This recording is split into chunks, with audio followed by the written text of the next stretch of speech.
tout change. Quand tu arrivais dans un investisseur avant avec quelque chose comme nous en disant que tu étais un SaaS intégré verticalement, sticky, tu avais énormément d'excitation. Aujourd'hui, si je ne suis pas capable de dire 8 fois le mot AI dans ma phrase, il y a de fortes chances que je ne capte plus leur attention. Je pense que 90% du marché de l'investissement est focusé sur l'intelligence artificielle en ce moment. Nous, on n'est pas un produit. Il y a de l'intelligence artificielle, dynamic pricing, mais on n'est pas un produit d'intelligence artificielle. C'est la première chose.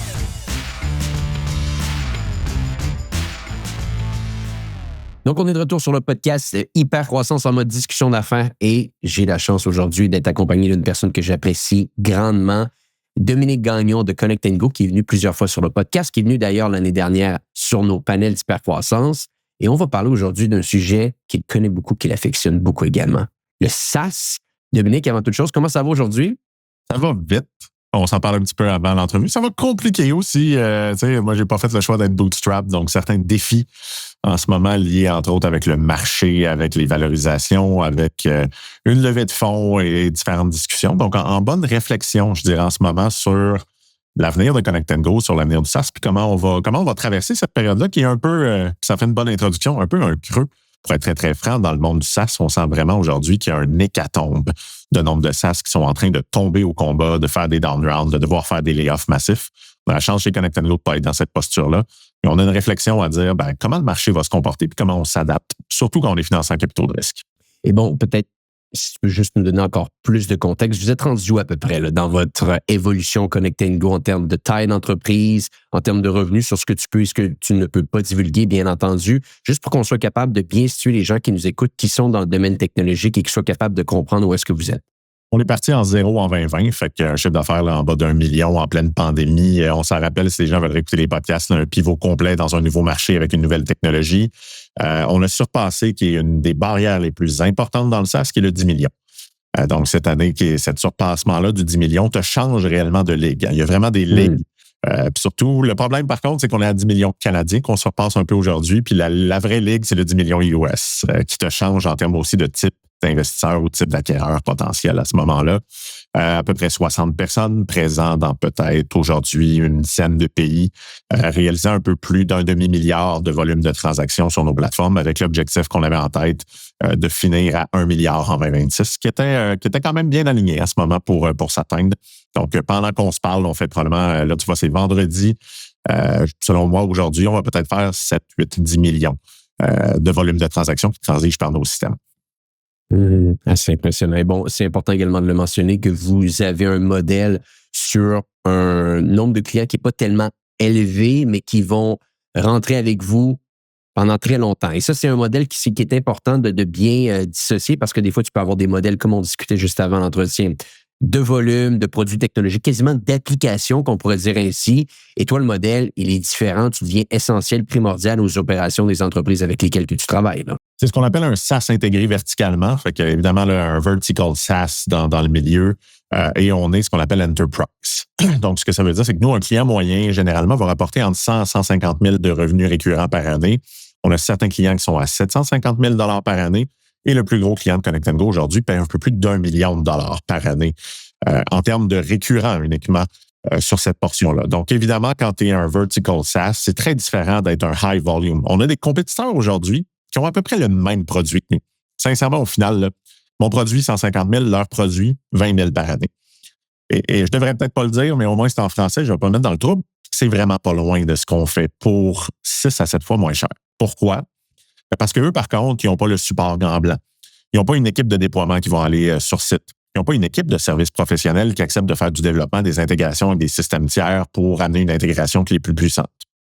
Donc, le produit, en termes de fonctionnalité, est à peu près le même, mais un modèle d'affaires qui est très différent.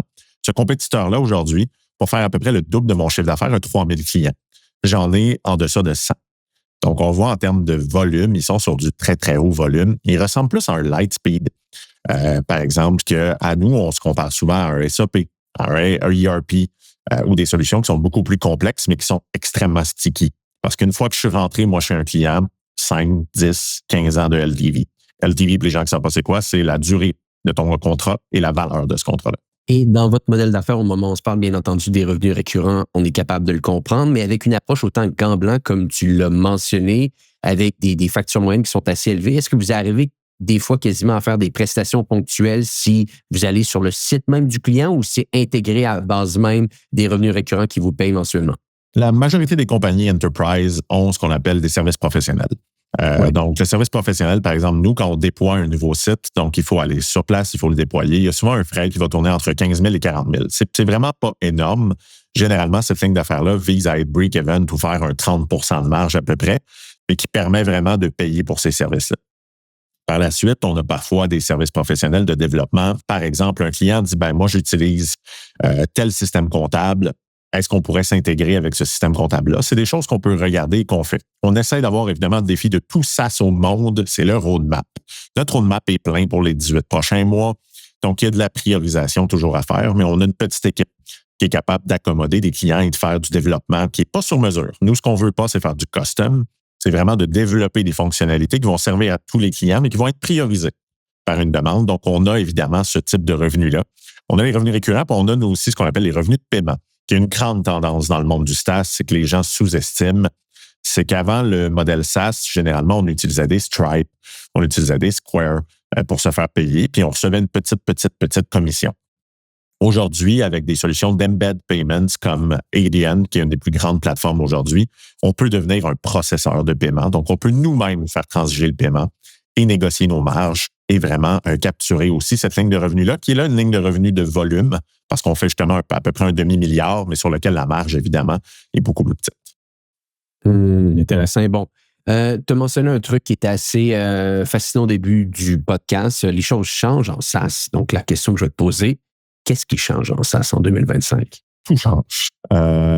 Première chose, c'est que quand tu arrivais dans un investisseur avant avec quelque chose comme nous en disant que tu étais un SaaS intégré verticalement, sticky, tu avais énormément d'excitation. Aujourd'hui, si je ne suis pas capable de dire 8 fois le mot AI dans ma phrase, il y a de fortes chances que je ne capte plus leur attention. Tu sais, faut dire, je suis un SaaS en IA qui va commercialiser en IA, dans lequel on code avec des développeurs IA. Tu sais, c'est à peu près la seule façon aujourd'hui d'avoir, je pense que 90% du marché de l'investissement est focusé sur l'intelligence artificielle en ce moment.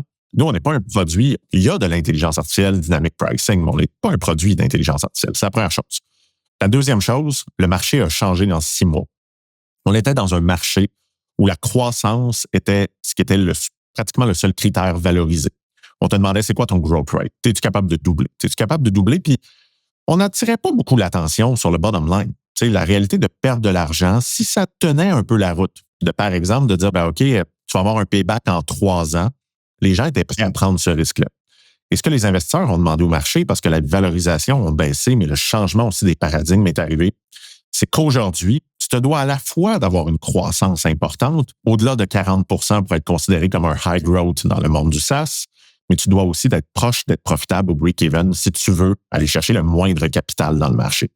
Et ça veut dire qu'il faut avoir une croissance qui est à la fois forte, mais beaucoup plus focusée, parce que définitivement, avant, on était capable de dire à chaque million d'investissements, je vais ramener 1 million de récurrents. Puis les gens étaient relativement contents de ça. Mais aujourd'hui, les gens s'attendent à plus, mais surtout à des marges qui augmentent et à un payback qui est plus rapide parce que les capitaux sont vraiment, vraiment très, très difficiles à aller chercher. Et dis-moi un peu, où est-ce que tu l'as senti de manière la plus intense? Parce que si je me rappelle un peu de votre situation, vous avez des investisseurs avec vous de longue date, vous avez été capable de lever votre argent, bien entendu, mais par la suite de déployer vos solutions, vous faites des revenus quand même à un niveau qui est intéressant. Est-ce que ça vous a frappé dans les derniers mois parce que vous aviez à relever de l'argent? Est-ce que c'est davantage une tendance du marché que tu nous évoques aujourd'hui? Comment vous avez vécu le tout? Ça nous a frappé, je te dirais, comme un 10 roues. On a closé un financement en juin et ce financement-là était 100% ce qu'on appelle un financement de croissance. Donc, c'était une extension de notre série A, 5 millions de dollars. Principalement, c'était l'embauche de nouveaux vendeurs sur des marchés géographiques. C'était la participation à plus de trade shows, le développement d'une division services professionnels, puis certains développements logiciels pour attaquer le marché des musées, qui est un énorme marché adjacent à ce qu'on fait aujourd'hui. Donc, puis on l'avait très, très bien dit, c'est des investissements qui allaient être payés 18 à 24 mois. Donc, tu déploies 5 millions, tu vas le brûler. J'aime pas le mot brûler parce que ça donne l'impression que tu fais n'importe quoi avec l'argent. C'est le mot dans le secteur. Moi, je pense que c'est l'investir. Mais ça demande du capital patient parce que tu vas creuser ton trou d'une certaine façon. Tu vas augmenter ta perte peut-être de 5 millions de dollars. Et ça va te prendre 2 ans à voir ce retour réellement sur ces 5 millions. Et ça, c'est en juin 2024. On est tous alignés. Plan de croissance, c'est là qu'on va. Et quelques mois après, on tombe en mode wow, pourquoi la perte est si grande? Ben, parce qu'on a un plan de croissance. Ben, il faut revenir à de la profitabilité au minimum à 6 mois, maximum 12 mois. Ce qui fait que le plan de croissance change complètement. Et dans lequel on ne doit plus être, nous, une des, je dirais, j'appellerai pas ça une erreur, mais un des trucs qu'on a fait, c'est qu'on attaque beaucoup de nouveaux marchés. Cette année, on vient de signer un des plus grands parcs au UK, un des plus grands parcs au Netherlands, qui est 2 marchés dans lesquels on n'était pas présent. Les investissements en termes de développement logiciel, d'adaptation, parce qu'on a un système transactionnel, mais aussi, si j'ai le plus grand parc au UK et puis un des plus grands parcs au Netherlands, ben, j'ai besoin d'embaucher un vendeur dans chaque marché. Mais nous, un vendeur prend 1 an, généralement, avant de concrétiser sa première vente. Tu connais les salaires des vendeurs. Donc, définitivement, avant, c'était bien. On lui disait, prends des commissions. Moi, je connais plus un vendeur. Appelez-moi si vous êtes un bon vendeur qui gagne moins de 100 000 par année de base. Ça, c'est, puis souvent, ils te disent, ça, c'est le minimum pour que je vienne travailler chez toi. Donc, définitivement, c'est des coûts importants. Et là, on s'est refocusé. Donc, justement, décision chez Connect & Go, on n'attaque pas de nouveaux marchés en 2026 et en 2025. On reste sur nos marchés, on capitalise sur nos marchés. Plutôt que de chercher de la croissance exponentielle, on va diminuer un peu notre croissance puis être plus sur une croissance profitable, avec un objectif d'être profitable à la fin de 2026, ce qui était généralement dans le plan fin 2027. Donc, on ramène d'1 an la profitabilité. Ça amène beaucoup de discussions et de changements opérationnels. Et je connais de nombreuses startups et scale-up qui sont plus proches du 10 millions à Montréal, qui ont dû laisser aller 20, 30, 40, 50% de leur équipe en ce moment pour atteindre cet objectif-là de la rentabilité à plus court terme. Et vous savez pas quoi en ce moment? Est-ce que vous êtes obligé de faire un peu de restructuration au niveau des équipes? On a laissé aller. Tu sais, je suis très transparent toujours, laissé aller une dizaine de personnes. Il y a de ça 2 semaines, 1 semaine environ. Restructuration de réflexion sur qu'est-ce qu'on a vraiment besoin, qu'est-ce qui paye à court terme. Donc, nous, on est chanceux parce que je pense qu'on aurait pu avoir à faire beaucoup plus que ça. Si on n'avait déjà pas été un peu frugal. Parce que moi, je suis quand même, le coût du capital, je pense que je respecte énormément le capital. Puis je m'étais dit, OK, il ne faut pas partir complètement fou. Par contre, oui, on est en train de refocuser, adresser un peu plus notre marché, regarder comment on peut augmenter notre marge, diminuer en fait ce qui ne paie pas à court terme. Donc, des exemples de ça, c'est on a une opportunité incroyable en ce moment au Portugal. Puis en plus, j'ai un bureau au Portugal. Le problème, c'est que j'aurais des coûts de développement de quelques centaines de milliers de dollars pour m'adapter au système fiscal portugais. Et l'opportunité est peut-être, je ne sais pas, la moitié de ce que ça me coûterait la première année en termes de revenus. Donc, cash is king. C'est une opportunité très intéressante. Si on prend le modèle SaaS, ce deal-là fait 100% du sens. Il serait payant fin d'année 2, début d'année 3. On a un LTV de 10 ans. Mais aujourd'hui, c'est plus ça que les investisseurs cherchent. Et c'est là la grande différence dans le SaaS entre un bootstrap sur lequel tu peux faire tes propres choix. Et aujourd'hui, je pense que tu es capable d'aller chercher plus de croissance rapide que dans le temps et avec une croissance qui est financée en capitaux de risque, donc dans lequel tu n'as pas le choix de t'adapter au marché. C'est comme les compagnies en bourse. J'étais sur un panel avec le cofondateur de Coveo. Ils ont bien beau faire un travail exceptionnel de livrer les meilleures fonctionnalités. Ils regardent leur stock, puis le marché vont décider pour eux qu'est-ce qu'ils vont devoir faire. Ça amène tellement de réflexions, ça ici, mais avant peut-être d'arriver sur des réflexions et les changements qui sont en train de se dérouler, comment qu'on devrait peut-être bâtir du SaaS en 2025, ma question pour toi, Dominique, sera la suivante. N'est-ce pas simplement un contre-coup de ce qui s'est déroulé en 2021, ce qui est en train de se passer en ce moment? Et si c'est un contre-coup, on n'est pas simplement en train de se dire traversons la tempête et les choses iront mieux peut-être en 2026, 2027, parce que si c'est un contre-coup, habituellement, c'est un temps passager, les choses vont bouger. Comment tu vois le tout de ton côté? Si tu peux te rendre en 2026, 2027, c'est une bonne nouvelle. Il y a déjà la première question. La plupart des SaaS sont financés sur des rondes de financement subséquentes. Donc, ça revient encore à la discussion, bootstrap, pas bootstrap, qui est un peu différente de ce côté-là.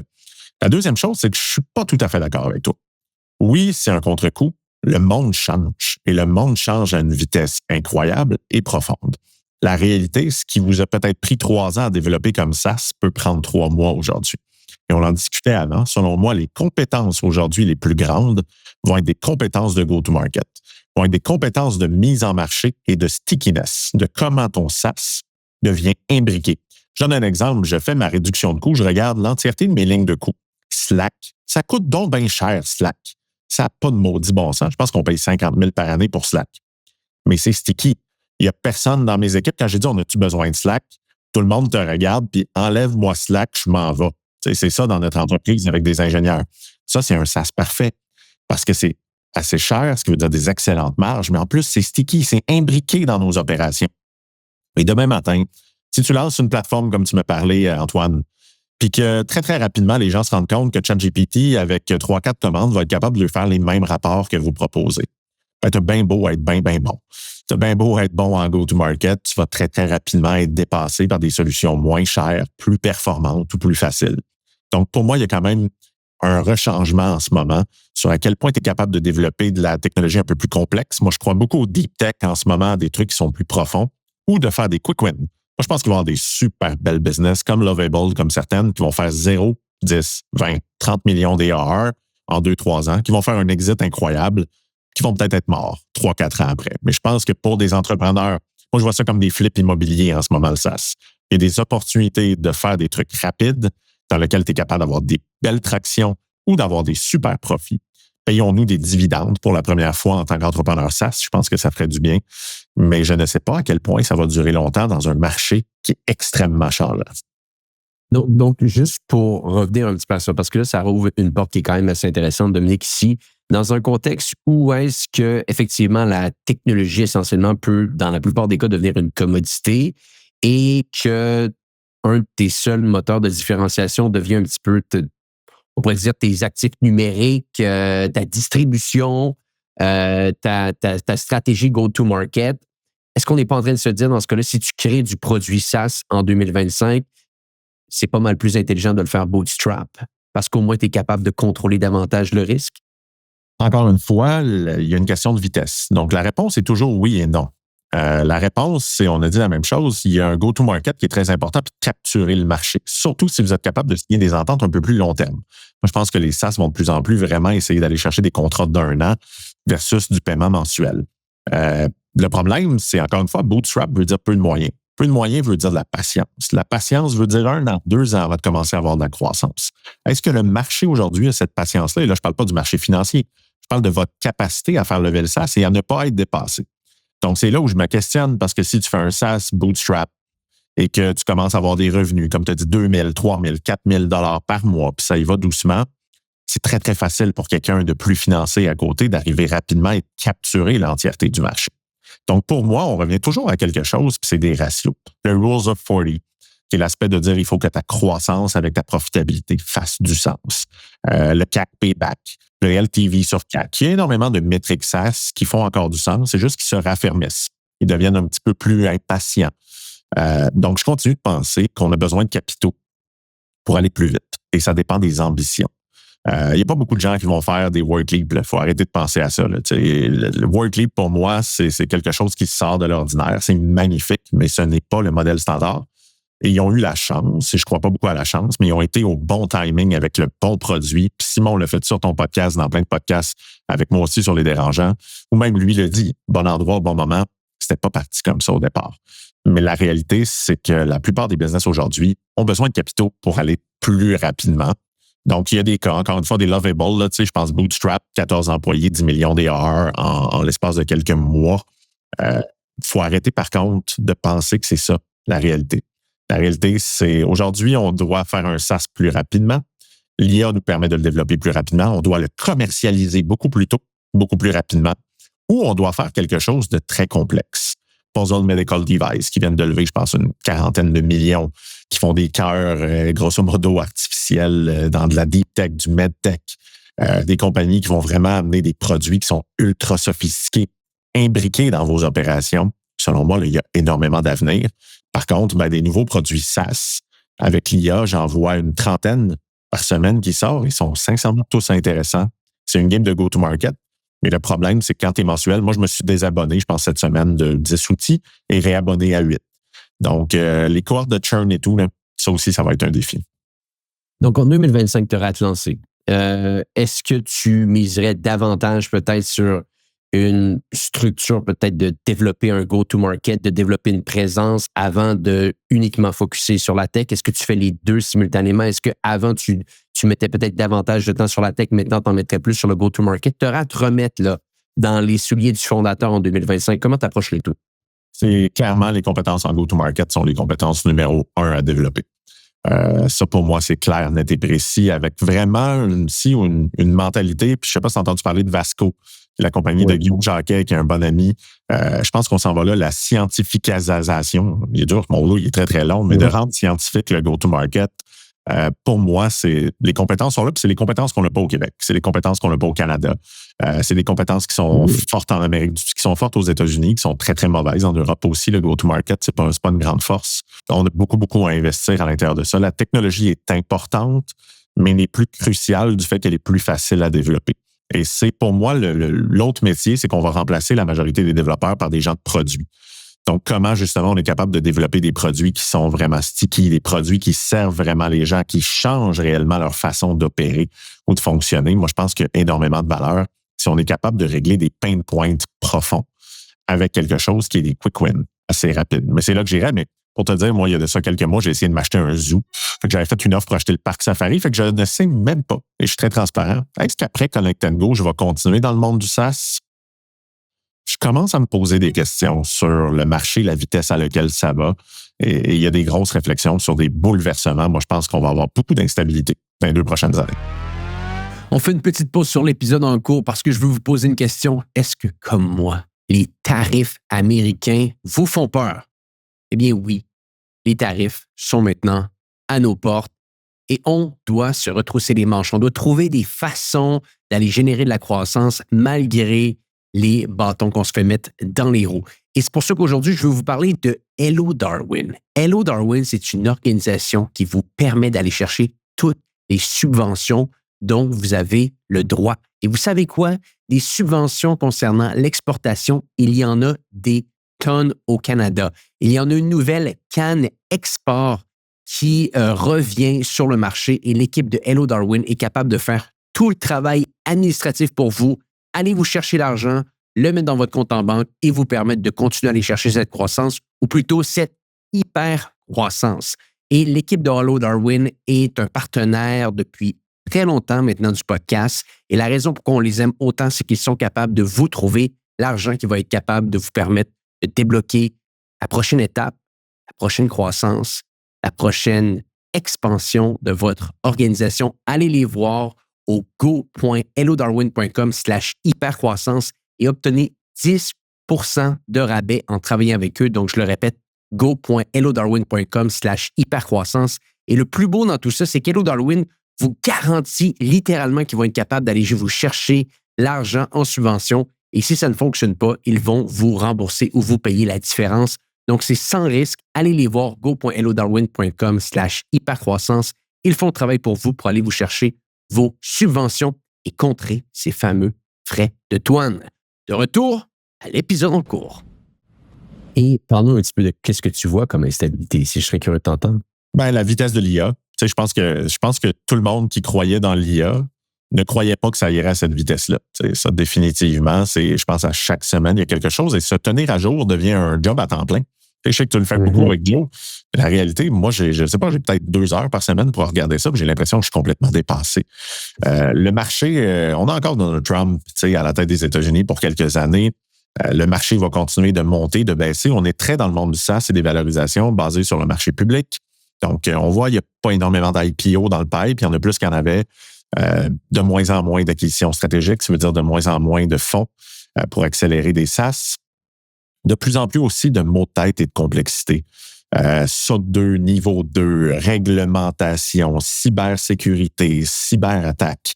Sincèrement, c'est tough.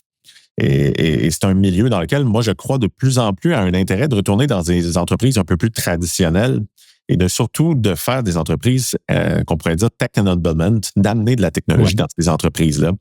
Je pense à Taxelco, par exemple, qui est détenu par un de mes investisseurs, qui est une compagnie de taxi qui aujourd'hui est extrêmement profitable et performante par l'utilisation de technologie versus par le développement de technologie. Et je pense qu'il y a un avenir intéressant dans des milieux plus traditionnels qui va peut-être changer un peu moins vite, mais qui a besoin de bouleversement par l'utilisation. Moi, je pense que se lancer en SaaS ou se lancer en IA, ça demande un courage que je ne sais plus si j'ai. Et je me considère comme quelqu'un d'assez courageux en affaires dans les prochaines années. C'est pas dit que je le ferai pas. J'ai quelques très bonnes idées. Je continue d'investir dans différentes startups en ce moment. Mais définitivement, c'est un milieu qui change vite. Je voudrais revenir sur le point de go-to-market que je trouve fascinant parce que je pense que tu es un expert en la matière. Quelles sont les capacités, les le niveau d'expertise que tu vois peut-être que les gens aux États-Unis peuvent avoir qu'on n'a pas au Canada? Est-ce qu'il y a des choses spécifiquement qui te viennent en tête? Tu parlais un petit peu de Vasco, effectivement, je les ai suivis un petit peu récemment pour voir ce qu'ils étaient capables de faire, mais qu'est-ce qui te vient en tête quand tu penses à Go-to-Market qui est essentiel en 2025? La première chose, c'est que les fondateurs savent vendre. C'est ce qu'on ne sait pas ici. La plupart des fondateurs au Canada, en Europe, ne savent pas vendre. Les fondateurs savent bâtir du produit. Les fondateurs sont beaucoup des inventeurs. Au Canada, ils trippent sur leurs produits, ils sont obsédés par le produit. Puis énormément de gens pensent que le meilleur produit va gagner. C'est complètement faux. C'est rarement le meilleur produit qui gagne. C'est le produit qui est mis à le marché la première chose le plus tôt possible. Les Américains vont souvent lancer le produit avant même qu'il y ait une ligne de code ou sont en train de l'écrire. Ils vont très rapidement être dans le marché à ce moment-là. Les fondateurs ont des compétences qui peuvent être diverses en fonction de ton marché. Si on est dans le secteur enterprise comme moi, c'est des gens qui sont capables d'aller rencontrer des clients qui ont un côté un peu plus structure de vente, structure de commission, structure d'équipe de vente, motivation des vendeurs, parce que là, on est plus dans de la vente un peu plus traditionnelle, dans du SaaS. Si on est dans du high volume, par exemple un Lightspeed, etc., il faut une machine de go-to-market. Il faut parfois avoir 100 personnes au téléphone qui collent, qui trouvent les pain points importants, qui sont capables de rapidement faire signer les gens. Après, évidemment, tu as toutes les compétences de marketing web, de comment tu es capable de rentrer des gens dans ton pipeline. Et nous, on l'utilise, Vasco. Ce que j'aime énormément, c'est l'aspect de te dire, tu as besoin de combien de leads pour être capable d'arriver à la fin avec ton forecast et tes revenus. Donc, d'être capable de dire, moi, mes vendeurs, là, à chaque fois, je lui disais, il faut que tu fasses 50 appels par jour ou 50 contacts clients. C'est pas de même ça marche, notre industrie, Dominique. C'est pas de même, tu sais, c'est relationnel. Donc, si tu fais pas tes 50 appels, dans le funnel, j'arrive pas à la fin de mes chiffres. Tu vas faire tes 50 appels. Aujourd'hui, on a besoin de pousser beaucoup plus et les vendeurs sont paresseux. Donc, on a besoin aussi de shaker un peu le pommier chez les vendeurs parce que c'était un peu comme les développeurs dans le temps. C'était les vedettes, les stars, les gens qui ont les gros salaires. Aujourd'hui, là, avec des outils comme Gong, un paquet d'outils en intelligence artificielle, le go-to-market aussi va être rapidement révolutionné. C'est donc intéressant. Comment vous y prenez en go-to-market chez Connect & Go? Parce que, comme on l'a mentionné, vous avez des gros deals, c'est des gens qui doivent être occupés, doivent pas être faciles à les rencontrer. Pour la valeur des ententes que vous allez signer, j'imagine que ça demande beaucoup des fois de rencontres en face-à-face. Oui, beaucoup de rencontres en face-à-face, beaucoup de salons commerciaux, de trade shows. On a pris une approche, nous, qui est une approche d'industrie. Donc, on s'est rendu compte que les vendeurs, ça marchait pas chez nous. J'ai embauché des anciens de chez Vention, des super vendeurs, ce qu'on appelle des sales pros. Moi, ça n'a pas fonctionné chez nous parce qu'on est une industrie de réseautage et une industrie où on parle à des opérateurs. On parle des gens qui sont passionnés des opérations de leur parc d'attractions. Donc, on a Megan aux États-Unis. Ça faisait 25 ans qu'elle était directrice générale de Six Flags aux États-Unis. Elle n'a jamais fait de vente de sa vie. C'est une opératrice. Mais on a dit, toi, tu vas venir chez nous. Et à partir de maintenant, tu vas dire à tous tes confrères du secteur comment ta vie aurait été plus simple avec notre logiciel. Megan, c'est pas un profil du tout vendeuse.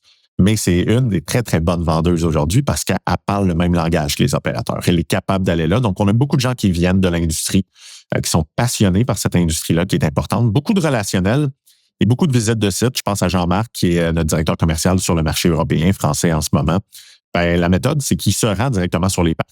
Il va visiter les parcs. Il va envoyer par la suite au propriétaire comment on aurait pu améliorer les opérations du parc. Qu'est-ce qu'il a vu? Donc, on est beaucoup sur le terrain aujourd'hui pour le milieu enterprise et mid-market. Là, on commençait à avoir une réflexion sur du SMB, sur lequel là, on va plus être sur des classiques de BDR, donc Business Development Representative, qui vont essayer de booker des meetings avec plus d'appels, plus de traction et un cycle de vente qui sera un petit peu réduit. Mais c'est vraiment propre à chaque marché. C'est pour ça aussi que je ne pense pas, et c'est le problème, c'est que les gens dans le monde du SaaS, puis je reviens à la paresse, on est paresseux, on cherche des playbooks. Aujourd'hui, là, tout le monde, là, tu mets un playbook sur ton LinkedIn, tu dis aux gens, commentez playbook pour l'avoir, puis je vais avoir 2000 messages à ce moment-là. Là. Sûrement que tu l'as déjà fait. C'est le genre de truc de J7. C'est un peu comme dans les bonnes approches pour aller chercher des leads. Ça marche bien, mais les gens sont paresseux. Les gens cherchent une formule comme je vais peser sur le bouton, puis tout va se régler, se faire. Non. Comprenez votre marché, comprenez la dynamique, comprenez vos clients. Et c'est à partir de ce moment-là que tu réussis à avoir une traction. Puis, à peu près 2 ans, avoir trouvé une formule qui fait du sens en go-to-market chez Connect & Go. Ça se fait pas du jour au lendemain. Je pense que ça prend du temps. Ça prend du temps. Il faut être patient, il faut être, comment on dit ça en français, relentless. Bref, il faut jamais arrêter, il faut être persévérant dans ce qu'on fait. Ça, c'est clair, net et précis. Bon, je te pose une autre question tant qu'à être là, parce que je trouve assez fascinant ton point de vue aujourd'hui. On a parlé de bootstrap, on prend l'autre côté de la médaille. Tu as parlé qu'on a besoin de capitaux pour aller vite. 100% d'accord avec toi. Maintenant, j'aurais quand même tendance à penser que le capital, quand tu vas le lever, assumant qu'on reste dans cette vision-là de SaaS, c'est pas nécessairement de deep tech. le capital va être déployé de manière différente que ce qui pouvait être fait auparavant. Donc, on se remet dans la peau de quelqu'un qui se lance en 2025, qui a une bonne idée, qui lui demande des fonds. Quelles sont les choses essentielles pour ce fondateur-là pour être considéré par un investisseur et plus souvent qu'autrement, où va être déployé le capital? Product market fit aujourd'hui est crucial et crucial. C'est quoi le product market fit? C'est pas un, deux clients. C'est réellement de sentir qu'il y a une traction sur le produit. Le pain, la douleur, définitivement que tu règles. Si c'est une douleur extrêmement superficielle, très peu d'investisseurs vont être intéressés à investir là-dedans. Et les investisseurs cherchent des modèles dans lesquels, je dis le problème, c'est qu'on appelle ça du capital risque, mais ils aiment ça avoir de moins en moins de risques dans le capital risque. Donc, la réalité, de plus en plus de modèles éprouvés. Avant, par exemple, un pre-seed, c'était un fondateur qui avait une idée. Aujourd'hui, le pre-seed, souvent, ils veulent que l'idée soit un peu développée, qu'il y ait déjà certains clients qui aient déjà dit oui. Donc, on sent vraiment que l'entièreté des processus au niveau des levées de fonds se raffermissent un peu, demande beaucoup plus de sophistication. Bon exemple, le due diligence. On était dans le passé 2 à 3 mois pour clore une ronde de financement. On est à 6 à 8 mois aujourd'hui dans le marché. Ils vont rentrer plus profond sur l'équipe, sur le produit. Donc, c'est un assemblage. Et encore une fois, je n'ai pas les réponses toutes faites parce que je te répondrais, ça dépend. Ça dépend de l'investisseur. Les Américains ne vont pas poser les mêmes questions que les Canadiens, ne vont pas poser les mêmes questions définitivement que les institutionnels, les Investissements Québec, Fonds de la FTQ du Québec qu'on connaît bien, et pas non plus que les Européens. Donc, il faut s'adapter évidemment à notre type d'investisseur. Mais ce qui est simple et qui est le plus important pour moi, c'est aller comprendre comment marche le capital de risque. Les gens lèvent des fonds et ils n'ont aucune connaissance de comment ça marche. Ils mettent 1 million chez vous. Il faut qu'il y ait la croyance qu'à la fin, il sort avec 7, 8, 10 en l'espace de 5 à 8 ans au maximum. Après, questionnez-vous, est-ce que vous y croyez vraiment? Parce que parfois, tu te rends compte que très rapidement, c'est de dire, wow, déjà juste avec ce premier million-là qui met dans ma business, si je ne vends pas la compagnie 10 millions ou 15 millions, dans 5 ans, grosso modo, il n'y a pas d'intérêt. Puis ça, c'est juste avec ce million-là. Les business comme les miennes ont nécessité 30 millions de capitaux. Si Connect & Go n'est pas vendu 100 millions aujourd'hui, et si les investisseurs n'avaient pas cru que c'était une entreprise de 100 millions, j'aurais aucun capital de risque. Vendre une entreprise de 100 millions au Québec, là, c'est un coup de circuit, il n'y en a pas beaucoup. Donc, posez-vous des questions à ce moment-là quand vous levez des fonds sur comprendre son audience. Pour moi, lever des fonds, c'est du go-to-market. Comprendre c'est qui l'investisseur, c'est quoi qu'il veut, c'est quoi le retour. Puis il y a aussi des profils d'investisseurs qui sont différents. Il y en a qui c'est du pur capital de risque, il y en a qui sont plus patients. Il y a des family office qui vont plus chercher le long play. Donc, il faut encore une fois, moi, je reviens beaucoup à la curiosité. On veut aller lever des fonds, renseignez-vous. Allez chercher des mentors, des gens qui l'ont fait. Puis questionnez-vous sur est-ce que c'est nécessaire. Parce que moi, au final, aujourd'hui, il me reste 16 de ma boîte, ce qui est beaucoup avec les fonds qu'on a levés. Mais dites-vous une chose, j'ai juste 16 de ce que j'ai créé de zéro. Et si je relève, je vais être à 12. Puis si je relève, je vais être à 8. 8 100 millions, c'est juste 8 millions. Vous allez me dire, wow, c'est beaucoup, 8 millions. Vendre une compagnie de 100 millions, c'est beaucoup. Puis n'oubliez pas une autre chose. Puis là, on rentre dans un sujet plus financier. Mes investisseurs ont aussi ce qu'on appelle des pref avec du rendement garanti. Donc, ça fait aussi qu'ils se payent en premier. Statistique intéressante, je sais que tu aimes les stats, Antoine.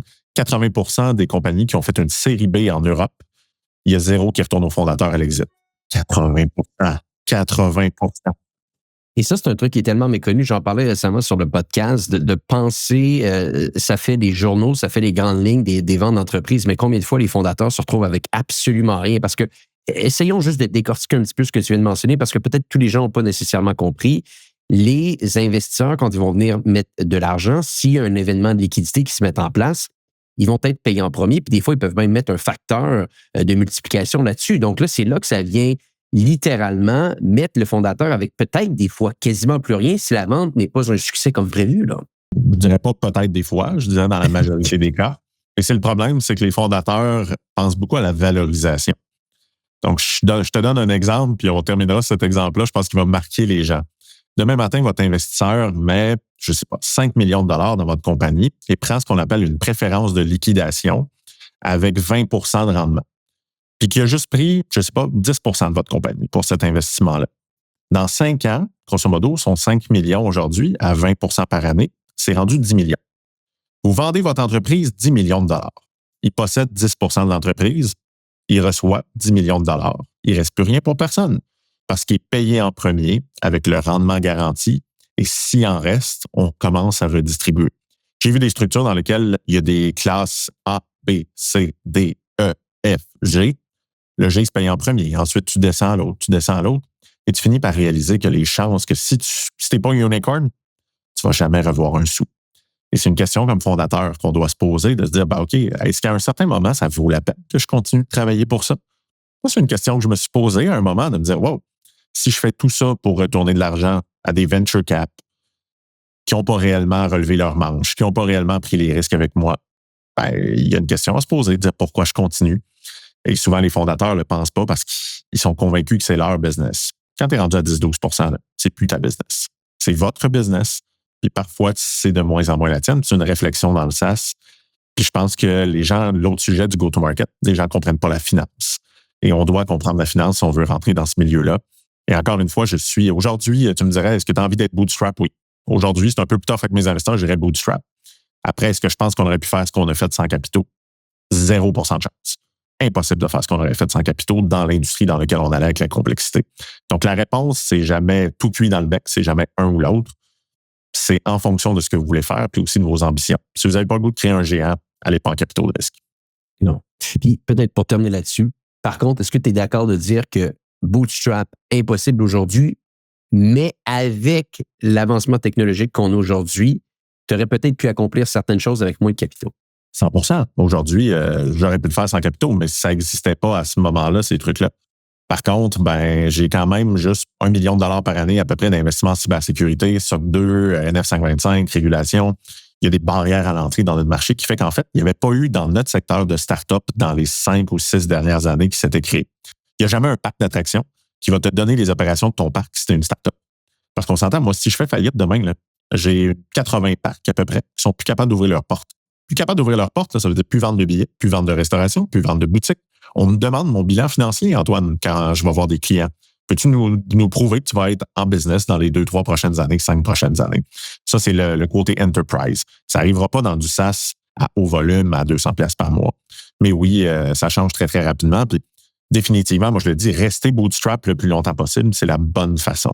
Lever des fonds au moment où vous avez une vraie traction, vous avez un vrai pouvoir de négociation avec des investisseurs pour réellement accélérer. Selon moi, là, ça devient intelligent. Dominique, toujours fascinant de discuter avec toi. On te souhaite un bon succès pour la suite. Je sais que Connect & Go grandit très vite et qu'il y a des belles choses qui vont arriver avec vous. Il faut ralentir le pace puis être pour ralentir. Mais tout de même, c'est exceptionnel bâtir une organisation en l'espace de 4-5 ans de ça maintenant avec le pivot que vous avez vécu et dépasser 10 millions de revenus. Donc, tu as toute mon admiration. Si on va en savoir un petit peu plus sur vous ou même sur tes différents ouvrages, meilleur endroit pour te rejoindre? LinkedIn, définitivement. Fait que sur LinkedIn, c'est là que je partage même des réflexions, que je brasse un petit peu des fois les gens avec mes opinions parfois controversées. La meilleure façon, sinon pour Connect & Go, connectandgo.com. Mais définitivement sur LinkedIn, c'est la meilleure façon de me rejoindre. Puis n'hésitez pas à m'écrire, ça me fait toujours plaisir. Vous êtes en train de lever des fonds, je vous dirai quoi pas faire. Parce que clairement, entre entrepreneurs, on devrait se donner des cues pour pas faire les mêmes erreurs 7 fois. Moi, je pense que c'est quelque chose qui vaut la peine. Mais c'est pour ça que tu fais un podcast et que je fais un podcast. Hein? On partage des idées au maximum de gens possible et on essaie de partager les bons, les moins bons coups. Dominique, je te remercie. On mettra des liens dans les notes de l'épisode. Et pour les gens qui nous écoutent, eh bien, on se dit à bientôt pour un prochain épisode du podcast Hypercroissance.